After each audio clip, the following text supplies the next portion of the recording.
नमस्कार. माझ्या वाचनात शेफाली वैद्य यांचा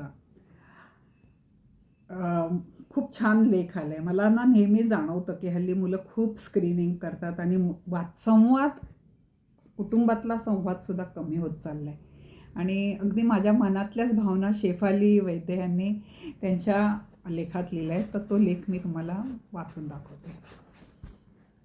शेफाली वैद्यांचं आहे. ह्याच्यात म्हणजे त्यांचं हे सगळं कथन आहे. परवा पुण्यात उतरताना मला आयल सीट मिळाली होती. म्हणून पलीकडच्या बाजूला एक आई आणि तिचं 2-3 वर्षाचं बाळ आणि त्याला सांभाळणारी बाई होती. एक टेक ऑफ आणि लँडिंगचा वेळ सोडला तर उरलेला तासभर तिघंही त्यांच्या पुढ्यातल्या स्क्रीनमध्ये गुंतलेले होते. आई लॅपटॉपवर काहीतरी काम करत असावी, बाळ आयपॅडवर कार्टून बघत होतं आणि नॅनी फोनवर रील्स बघत होती. माझं लक्ष राहून राहून त्या तिघांकडे जात होतं. स्क्रीनच्या आपण किती आहारी गेलो आहे ह्याचं मूर्तिमंत उदाहरण होतं ते. ते बाळ आयपॅड बघण्यात इतकं गुंतून गेलं होतं, इतकं रंगून गेलं होतं की अजिबात आवाजही करत नव्हतं की चुळबुळही नाही. नॅनी मधून त्याच्याशी बोलण्याचा प्रयत्न करत होती, मग परत हातातल्या फोनकडे बघत होती. मला 1-2दा वाटलं की त्या बाळाशी काहीतरी बोलावं, पण एकतर बाळ मधल्या सीटवर होतं आणि मी काही बोललं तर त्या आईने मला तुम्हाला कशाला नसता भोचकपणा लागतोय असं लूक दिलं असतं. त्यामुळे गप्पच बसले. पण तो प्रसंग काही माझ्या मनातून गेला नाही. एकाच घरात राहणाऱ्या त्या 3 व्यक्ती तासभरात एकमेकांशी जेमतेम 4-5 वाक्यही बोलल्या नसतील.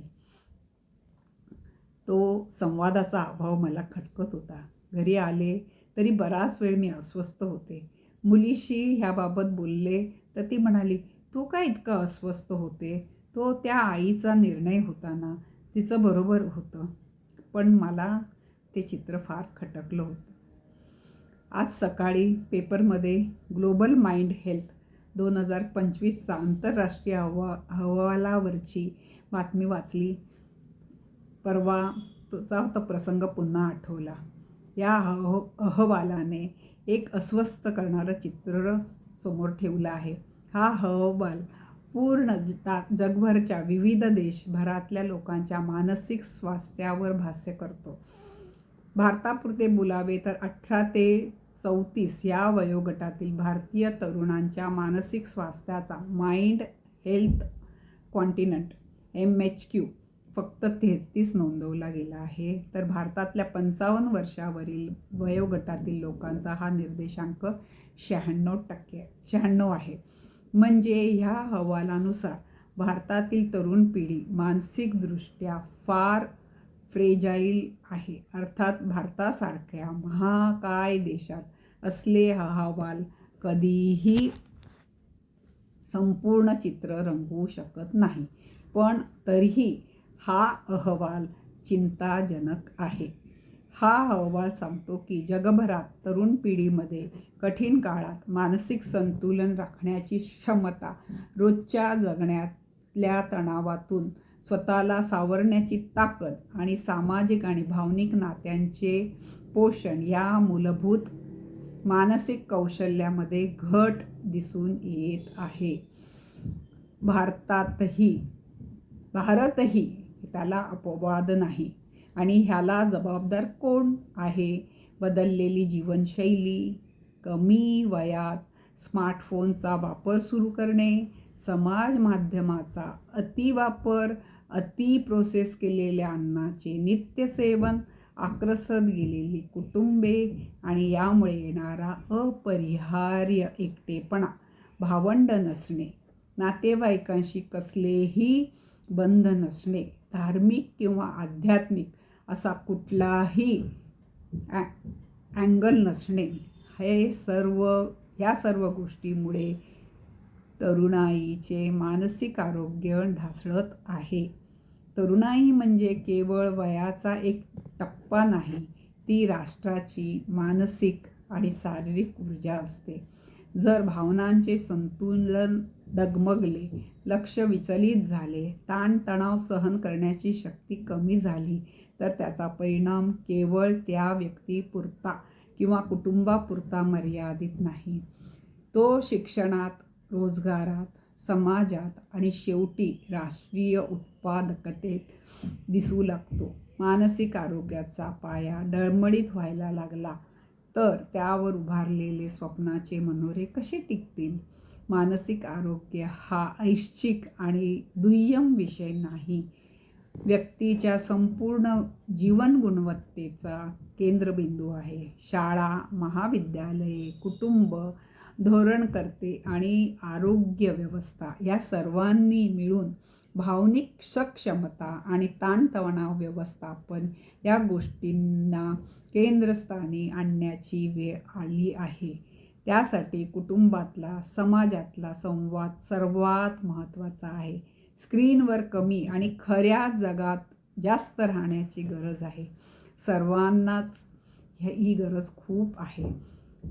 त्या विमानातलं ते बाळ काही वर्षांनी मोठं होईल, हुशार आणि तंत्रज्ञानात सक्षम ते नक्कीच असेल, पण खऱ्या आयुष्यातील पेच प्रसंगांना ते कसं तोंड देईल?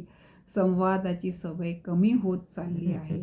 स्क्रीन्स आपल्याला माहिती देतात, करमणूक करतात, बरंचसं कामही करतात, पण भावनिक प्रतिकारशक्ती आपल्याला स्क्रीन्स देत नाहीत, देऊ शकतच नाही. ती तयार होते कोणाच्या तरी नजरेला नजर भिडवण्यात, प्रश्न विचारण्यात, रडू येऊ देण्यात. कोणी तरी आपलं आहे, आपलं म्हणणं शांतपणे ऐकणार आहे. तंत्रज्ञान गरजेचं आहे, पण मानवी नात्यांची, संवादाची जागा ते घेऊ शकत नाही. निर्णय आपल्याला घ्यायचा आहे. कनेक्टेड राहायचं की खरंच जोडलेलं राहायचं? बघा, विचार करा.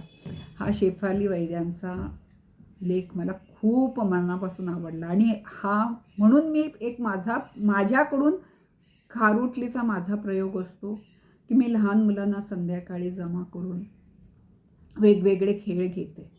जेवढी मुलं जास्त असतील एकमेकांशी ते भावनिक संवाद साधतात, भांडतात, खेळतात आणि तो खरा त्यांचा आभासी जीवनच्या पलीकडचं संवाद असतो. मला खूप मनाला भावलेला